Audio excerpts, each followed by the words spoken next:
1 Corinthians chapter 2, verses 1 through 16. I would encourage you probably not to read along. We're going to be reading from the King James Version this morning, which is very different than what you have in your pews. You can try and follow along, but it's going to be a little bit tricky, I think.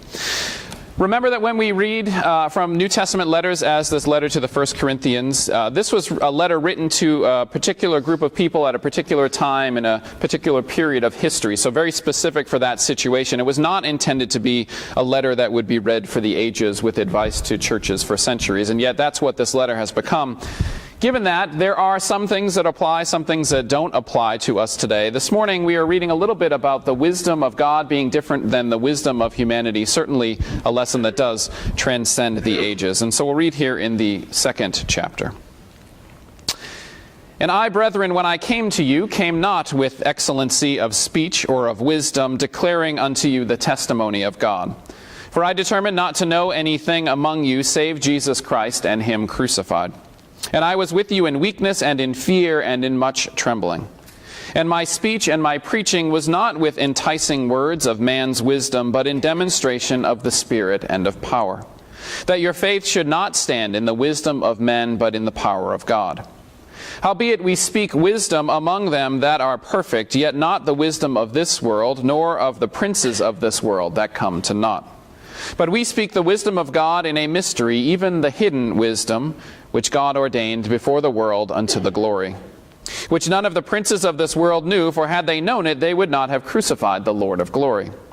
But as it is written, eye hath not seen, nor ear heard, neither have entered into the heart of man the things which God hath prepared for them that love him. But God hath revealed them unto us by his Spirit, for the Spirit searcheth for all things, yea, the deep things of God. For what man knoweth the things of a man, save the spirit of a man which is in him? Even so the things of God knoweth no man, but the Spirit of God. Now we have received not the spirit of the world, but the Spirit which is of God, that we might know the things that are freely given to us of God. Which things also we speak not in the words which man's wisdom teacheth, but which the Holy Ghost teacheth, comparing spiritual things with spiritual. But the natural man receiveth not the things of the Spirit of God, for they are foolishness unto him, neither can he know them, because they are spiritually discerned. But he that is spiritual judgeth all things, yet he himself is judged of no man. For who hath known the mind of the Lord, that he may instruct him? But we have the mind of Christ. And then our second lesson this morning is from the Gospel of Matthew chapter 5, verses 13 through 20. We're picking up this morning right where we left off last week in the Sermon of the Mount. Jesus has offered the Beatitudes, those blessings to the listeners, and now gets into sort of the heart of this very long sermon. This morning's text seems to be focused on the Jews that may have been there in attendance. Jesus takes some effort here to suggest that his work, his ministry, is not abolishing all of the laws and all of the teachings that the Jews have come to understand over the years, but rather is the fulfillment of all of those teachings. And so we'll read his words here in the 5th chapter. Ye are the salt of the earth, but if the salt have lost his savor, wherewith shall it be salted? It is thenceforth good for nothing, but to be cast out and to be trodden under foot of men. Ye are the light of the world. A city that is set on a hill cannot be hid. Neither do men light a candle and put it under a bushel, but on a candlestick, and it giveth light unto all that are in the house. Let your light so shine before men that they may see your good works and glorify your Father which is in heaven. Think not that I am come to destroy the law or prophets. I am not come to destroy, but to fulfill. For verily I say unto you, till heaven and earth pass, not one jot or one tittle shall in no wise pass from the law till all be fulfilled. Whosoever therefore shall break one of these least commandments and shall teach men so, he shall be called least in the kingdom of heaven. But whoever shall do and teach them, the same shall be called great in the kingdom of heaven.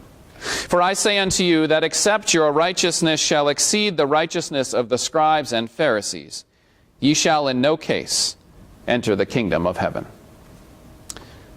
May God's blessing be upon the hearing and the understanding of this holy word.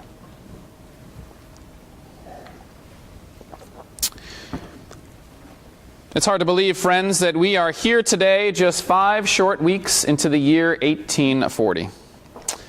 So much has changed in our beloved community of Kittery and the church recently, and frankly, much of it has not been good for us. It all seemed to start with the War of 1812. Our shipping industry here in town basically came to a standstill, and our economy is still struggling to recover. Just think of how many of you had to become fishermen to make ends meet. As you well know, it's a less lucrative and much more uncertain and dangerous means of income. Then there was the split that we Congregationalists finally made with the Unitarians. About time, if you ask me. Around the turn of the century, we realized their theology was starting to become quite different from ours, so we founded Andover Seminary in 1808 to allow our ministers to study away from those way too liberal Harvard folks. It was a good thing that we finally broke with them about 15 years ago, but it has caused havoc down in Boston with lots of churches leaving, and certainly has cost us members as well. And if that wasn't bad enough, you all know what happened in 1834, right? You remember that? Our newly formed state of Maine, then just 14 years separated from Massachusetts, informed us that we would no longer be receiving revenue from the state's taxes to pay for our operating expenses. To think, churches asked to support themselves? That's hardly a recipe for future success. Can you imagine what the world will look like in 2014 if churches have to support themselves? Add to that the fact that we're no longer requiring you to be here, and you don't need me to tell you that things have been tough. And truth be told, Reverend William Briggs did us no favors. While I am reluctant to speak ill of a former pastor of this church, the fact is that in Reverend Briggs' 16 years here, he left no record of his pastoral duties, and our membership dropped down to just 3 women and no men. Half of our church went and followed the Baptist Society. Rumor has it they were following Abigail Rhodes there, but you didn't hear that from me.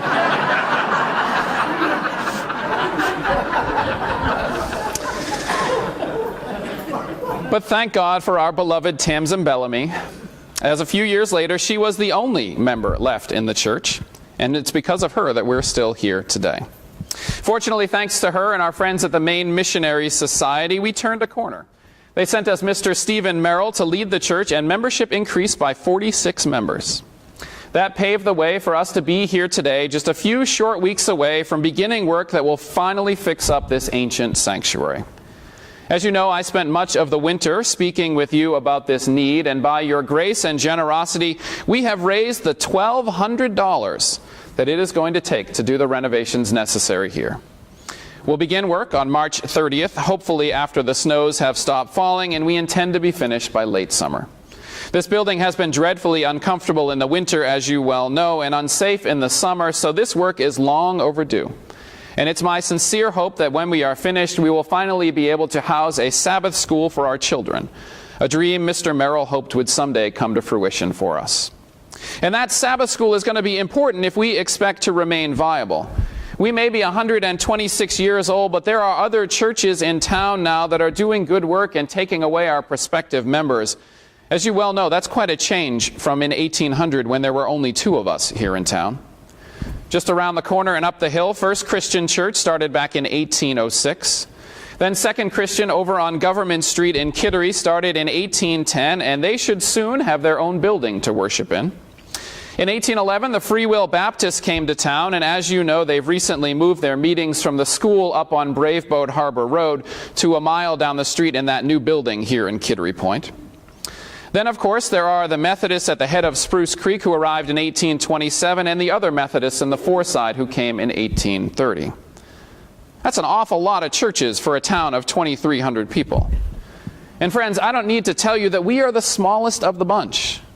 We may be the oldest, but if we're not careful, it may well be that we find ourselves looking forward with distrust and apprehension to the next, lest the candlestick should be removed out of its place, the door of the sanctuary closed, and the Sabbath forgotten. But all is not lost. We now have 500 children in the school system, and the Portsmouth Naval Shipyard has been operating for 40 years, employing many, and I see this as an opportunity for our church here to make an impact yet. Just think of the good things that are happening here. This meeting house will finally be renovated. There are more and more people worshiping with us every Sunday, and we have a bridge. No longer do we need to worry about ferrying people back and forth across Spruce Creek. What a difference that bridge has made in the last 3 years, giving people an opportunity to come and worship with us in Kittery Point. The time is right, my friends, and I have a feeling that we might be on the verge of something big here.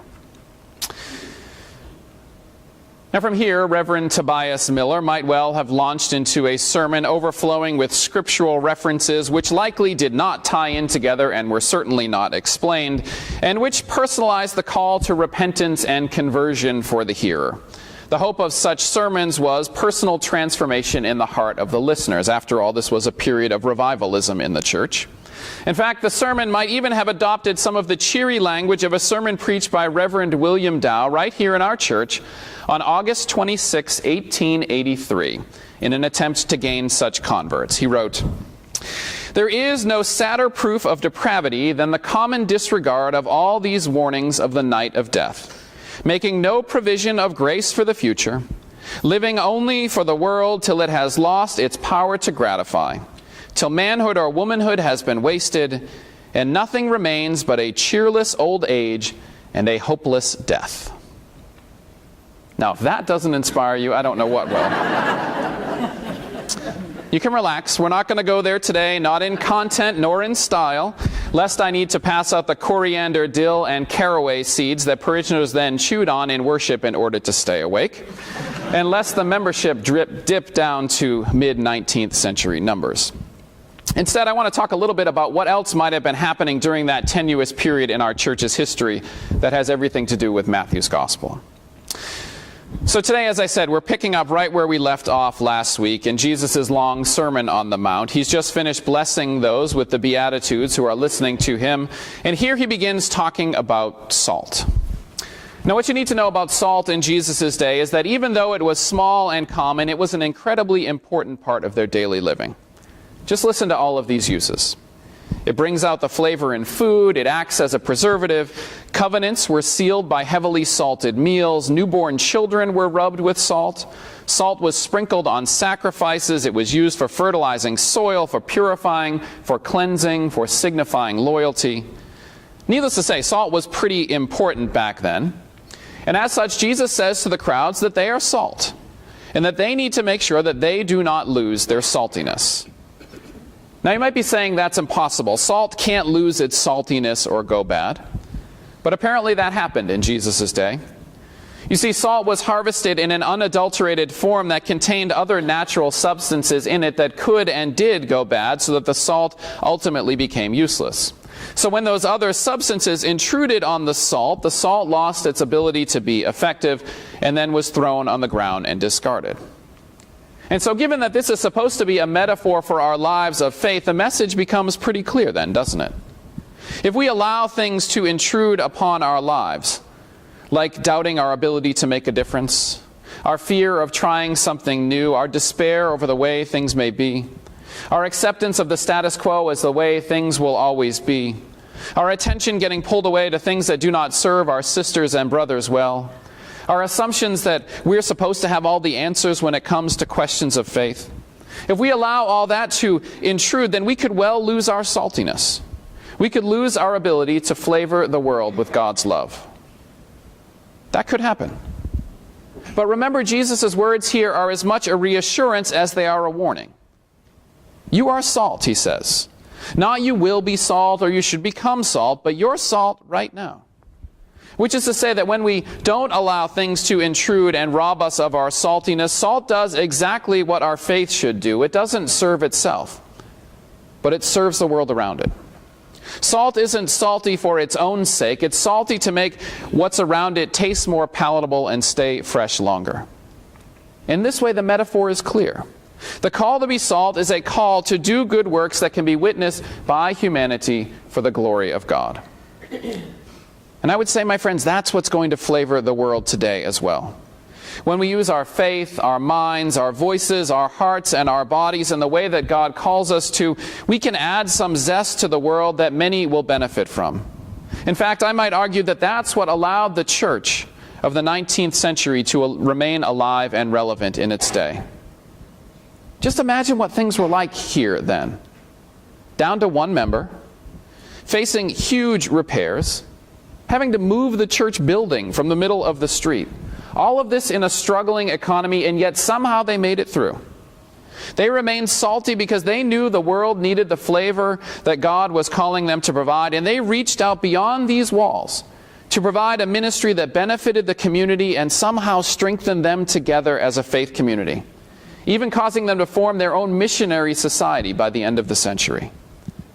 In fact, I think that's how the 19th century church as a whole survived. For as one author writes, driven by energies of revivalism and channeled through the programs of voluntary societies, Congregationalists and their churches of the 19th century reached out in marvelous ways to serve and influence life outside their meeting house walls. The settings broadened and the commitments became more systematically sought and directed. Congregationalism contributed to the period's expanding horizons through its undertaking large responsibility in the wider world. So, my friends, we can thank our ancestors' willingness to look beyond these walls to flavor the world as a reason why we are still here today. And if we'd like subsequent generations to be here in this space worshiping 174 years from now in 2188, then we need to be willing to do the same. Because even though much has changed in the church since Reverend Miller preached here in this pulpit, God's message to us is still the same. We are the salt of the earth, sent to flavor the world with God's love. When we do that, the text goes on to say, we are helping to make God's kingdom, God's hopes and dreams for the world, taste just a little bit better. And that's a flavor that every generation should be striving to serve to the world. Amen.